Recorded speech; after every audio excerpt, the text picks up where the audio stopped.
The survivors created that public pressure that led to the law forcing release of these documents. Donald Trump must listen to the survivors, and we will know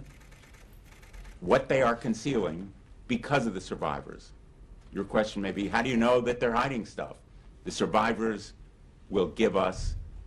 the knowledge we need to pursue the truth. They have been about the truth from the very start. Listen carefully to what Senator Blumenthal just laid out before you, because what we're witnessing right now is nothing less than the final unmasking of American aristocracy in its most depraved form, and this is happening at the precise moment when the deadline looms just days away for the actual release of files that could shatter the entire edifice of elite impunity that has governed this country for decades upon decades. And here's why you need to understand that Trump signed the Epstein Files Transparency Act, requiring the DOJ to release files by December 9th, after months of what can only be described as calculated obstruction and rhetorical gymnastics that would make Orwell weep, because Trump called the Epstein files pretty boring stuff in July, and repeatedly referred to it as a Democratic hoax, before suddenly reversing course when it became politically untenable to continue blocking what 218 signatures on a discharge petition forced into existence through the sheer determination of survivors who refused to let power bury truth. What Blumenthal articulates in that clip carries the weight of institutional recognition that something profoundly broken exists at the core of how justice operates when the powerful are implicated, and you heard him say it. Trump must listen to the survivors. Trump will be exposed by what the survivors reveal, and this framing matters viscerally, because it positions the entire scandal not as partisan theater, but as a confrontation between those who were violated by systems of elite predation, and those who benefited from or enabled those very systems of elite predation, and those who benefited from or enabled those very systems. And I need you to grasp what's actually unfolding here, because emails released showed Trump allegedly knew about the girls, and that someone spent hours with Trump at Epstein's house, and yet we're still trapped in this maddening cycle where the White House calls Democratic focus on Trump's Epstein connection a hoax, while claiming the administration has done more for Epstein's victims than Democrats ever have, which is gaslighting of such staggering magnitude that it demands we examine the pathological relationship between wealth, power, and accountability in late-stage American capitalism. Here's what keeps me up at night, and here's what should absolutely enrage you to your core, because we're watching in real time the performance of transparency as substitute for actual accountability.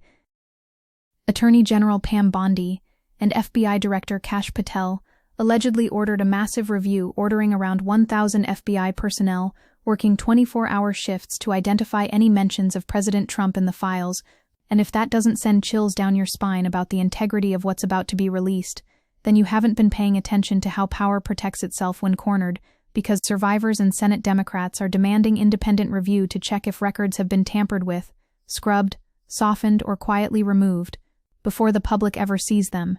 And this is the crucial dynamic that Blumenthal understood when he stated, "We will know what they're concealing because of the survivors. These survivors are the only insurance policy we have against wholesale manipulation of the historical record." The Epstein case functions as a grotesque microcosm of everything wrong with how we've constructed dual systems of justice in America. And I'm not talking about the mythological two-tier system that right-wing demagogues invoke when their own crimes finally catch up with them.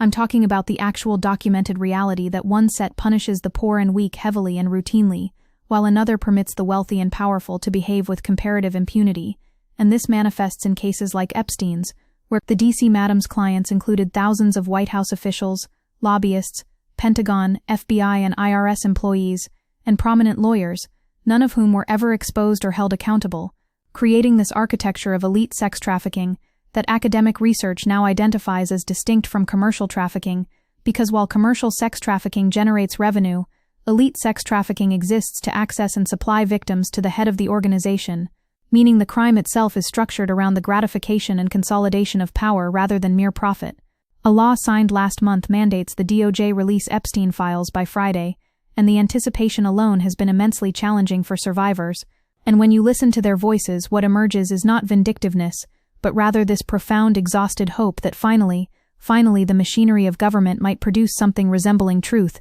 Survivors have felt the last 3.5 or 4 months have been a non-stop marathon of sharing their stories as publicly as possible, so the government hears them.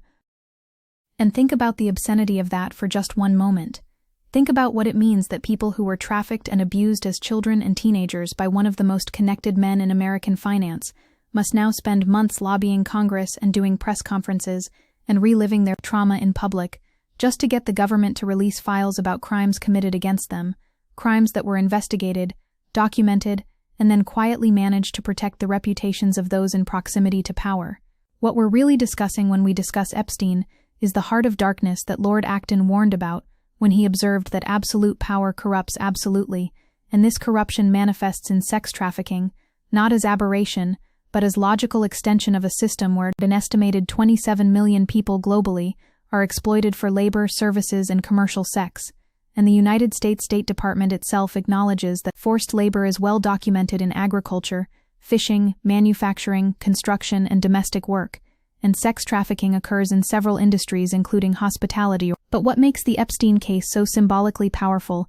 is that it implicates not the desperate margins but the commanding heights, not the dispossessed but the men who sit on boards and advise presidents and manage billions and throw lavish parties where they can select from a catalog of the vulnerable. Trump's shifting positions on releasing these files tell you everything you need to know about how elites navigate accountability, and Trump said, "Yeah, I would." Released the files in June 2024 and told Lex Fridman he'd have no problem doing so in September, but then Trump referred to the Epstein files as a big hoax on July 16 and on July 12, defended Bondi and called Epstein somebody that nobody cares about, before eventually coming out in support of releasing files only after it became clear the House was headed in that direction. And this is the classic maneuver of someone who understands that getting ahead of inevitable disclosure creates the illusion of voluntary transparency, when in reality it's damage control choreographed by lawyers who know that obstruction would look worse than selective release. The political dimension here transcends simple partisan warfare because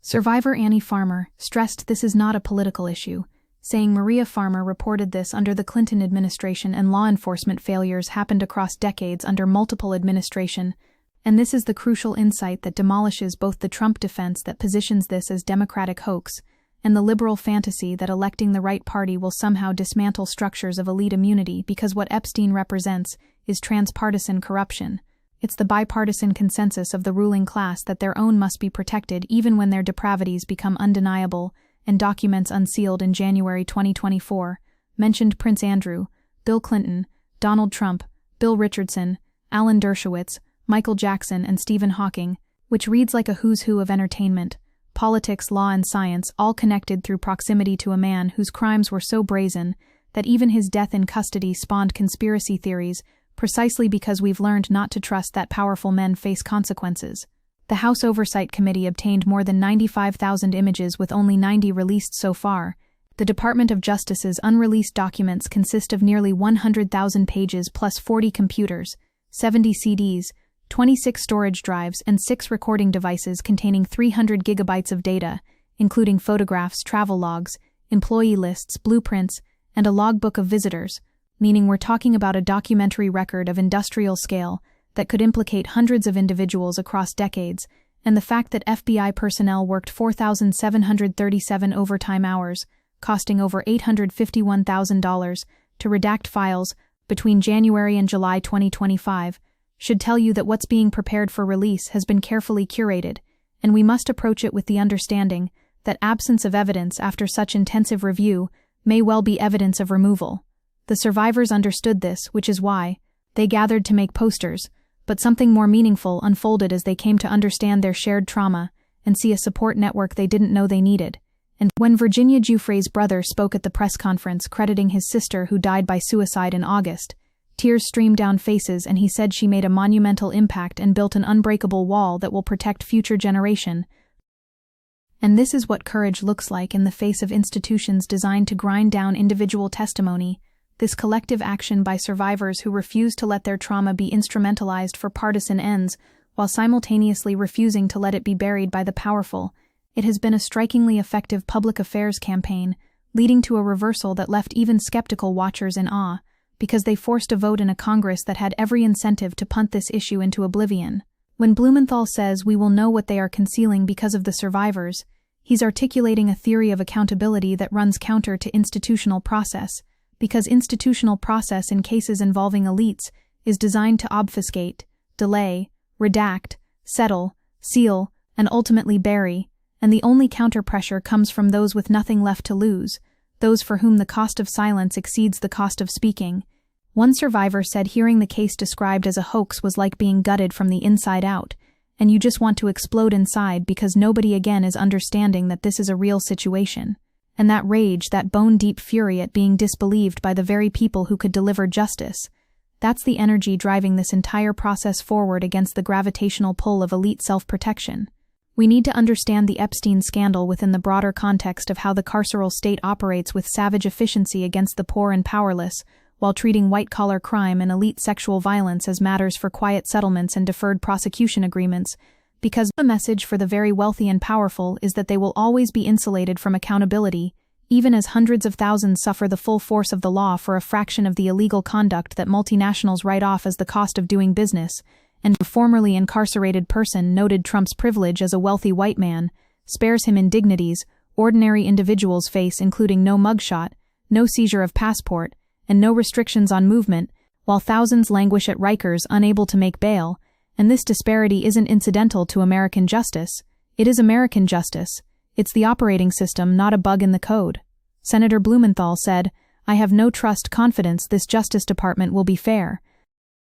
Regarding the Epstein files, and coming from a sitting senator, that statement carries immense weight, because it's an admission that even those inside the system recognize the system is compromised when it comes to protecting the powerful. The next move is controlled by the Justice Department, which takes cues from the White House, and both Bondi and Patel said earlier this year there was nothing else noteworthy worth releasing, but now Congress and Trump have ordered them to release all unclassified records, and the question becomes whether unclassified means actually everything, or whether classification itself becomes the mechanism of concealment. The law allows the Attorney General to withhold documents that would jeopardize an active federal investigation, provided withholding is narrowly tailored and temporary, except it doesn't define temporary. Trump directed Bondi to investigate Clinton, Larry Summers, and Reid Hoffman after their names appeared in emails, though none were accused of wrongdoing, which may affect what files are released, meaning we're watching selective prosecution weaponized to deflect from Trump's own exposure. The philosophical question underneath all of this concerns whether accountability is even possible within systems designed by and for elites, because every mechanism we've constructed to deliver justice for the powerful contains escape clauses, appeals processes, statute of limitations, expensive lawyers who can delay proceedings for years, and ultimately the soft landing of plea deals that preserve reputation while extracting minimal penalty. And the DOJ and FBI concluded in a memo, there was no evidence Epstein blackmailed powerful figures, kept a client list, or was murdered, and investigators found no one entered his cell the night he died, which is the official narrative that conflicts with widespread public skepticism, precisely because we've learned that official narratives in cases involving elites are often cover stories designed to facilitate closure without accountability. What makes this moment so extraordinary and so tenuous is that the House voted 427-1 to pass the act with only Republican Clay Higgins dissenting, and the vote passed with overwhelming bipartisan support, which almost never happens on anything remotely controversial, and it happened because Massey, Khanna, and Green hosted a press conference alongside Epstein abuse survivors, creating this coalition that crossed ideological lines precisely because the survivors themselves transcended partisan categories. They weren't asking for Democratic or Republican justice. They were demanding human justice, survivor justice, the kind of justice that recognizes sexual violence against children as crime, not political fodder. And that distinction matters enormously because it creates space for solidarity that might otherwise be impossible in our hyper-polarized moment.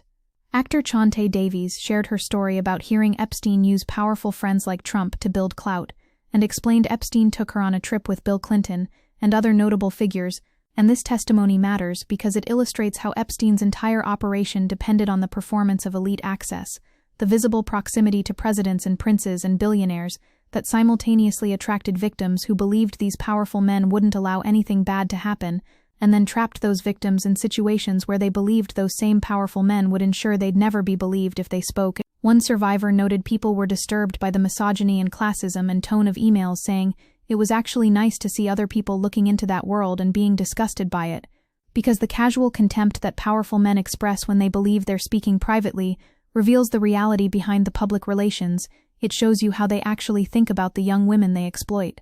The December 19 deadline approaches. Their survivors are dumbfounded by the DOJ's continued lack of outreach, and some lawyers said the DOJ reached out about redactions for clients, but another attorney said DOJ scheduled a call to discuss redactions, but never actually called, which suggests chaos or deliberate dysfunction or both, and the law exempts materials that may identify victims or compromise ongoing investigations, and Trump ordered a second look at cases to see if politically active players got special treatment, meaning the exemptions create apertures for withholding that could swallow entire sections of the record, and we won't know what we're not seeing. We'll only know what's released and must infer suppression from gaps and absences, and the testimony of survivors who can say that's not everything. That's not the full story. Where are the other names?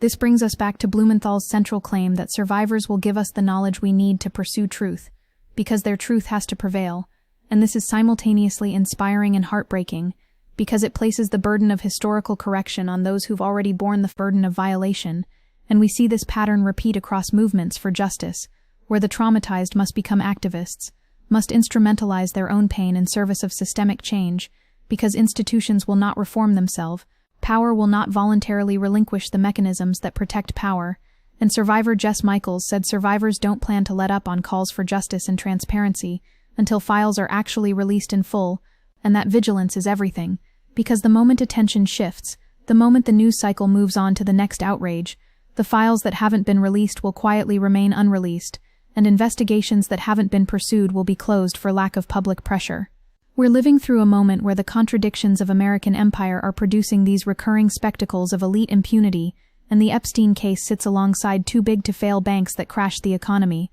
pharmaceutical executives who engineered the opioid epidemic, fossil fuel companies that knowingly destroyed the climate, tech monopolies that shredded privacy and democracy, and defense contractors who profited from forever wars, all of them examples of an increasingly institutionalized way of thinking, driving the inequalities we see in American society, where big institutions with implicit government backing have enormous competitive advantage, and the places where they're located benefit as well, promoting the geographic inequality we see, and this concentration of power in fewer and fewer hands with less and less accountability creates the conditions under which someone like Epstein could operate for decades with everyone knowing and no one stopping it because he was useful to people more powerful than himself.